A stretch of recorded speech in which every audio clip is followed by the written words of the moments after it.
All right. Now that you're in position, Miss March, let's get this lesson started. I'm not good at acting all master-like. Since Grandpa asked me to teach you swordplay, I won't hold back any secrets. Oh, thank you so much, Masters! Oh, wait. Does this mean our training is only officially starting right now? After all, we need to watch you practice for a few days before we can figure out how talented you are, right? So, how'd I do, Master? You're definitely talented, Miss March. Hey, here you are. Did you hear that? These two masters just called me a swordplay genius.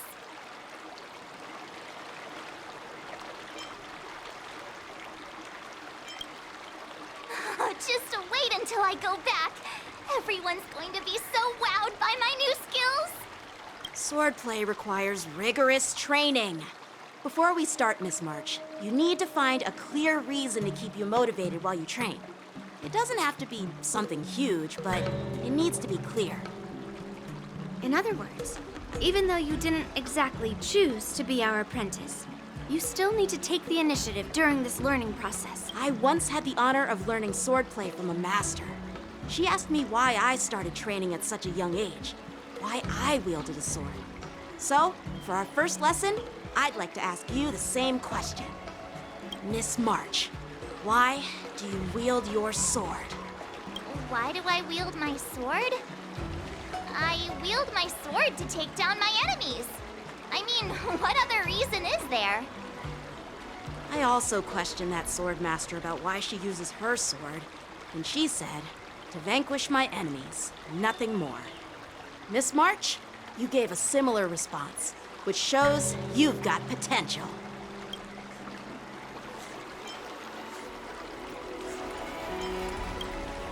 The best way to take down your enemy is with a blaster gun. I heard a hero say something like that in an immersion.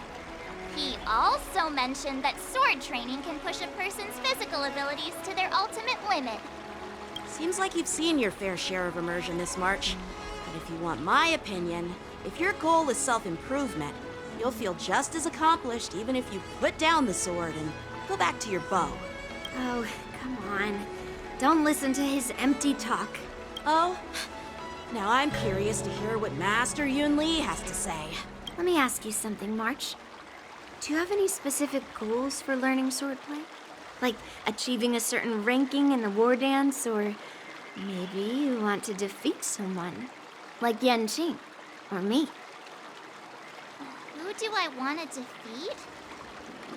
Her?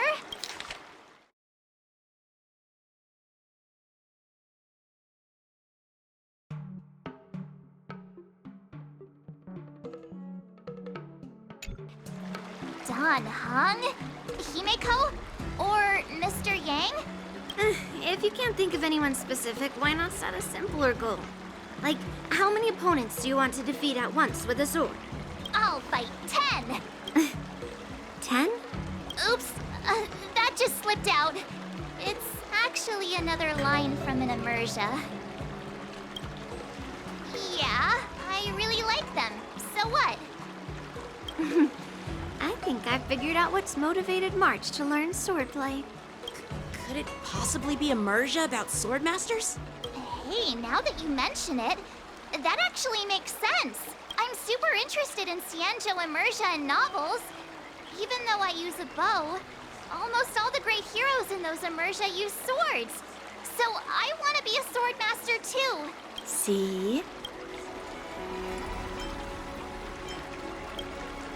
It doesn't matter. Everyone has their own preferences. Becoming a swordmaster who fights for justice and battles evil? Well, that's definitely a good reason to keep you motivated in swordplay training. Now that you've both given your approval, I have another small request. I want to perform a tea ceremony to honor you as my masters. Remember, you'll need to tap the table a few times with your fingers. Tea ceremony? Tap the table? Do we have to be so serious about accepting an apprentice for the first time? Please? That's how those heroes in the immersion show their respect. play along? Let's just stop wasting time. Just treat us to some milk tea. And then we can start our real swordplay training, okay? Yeah! All right, let's go. To the Sleepless Earl.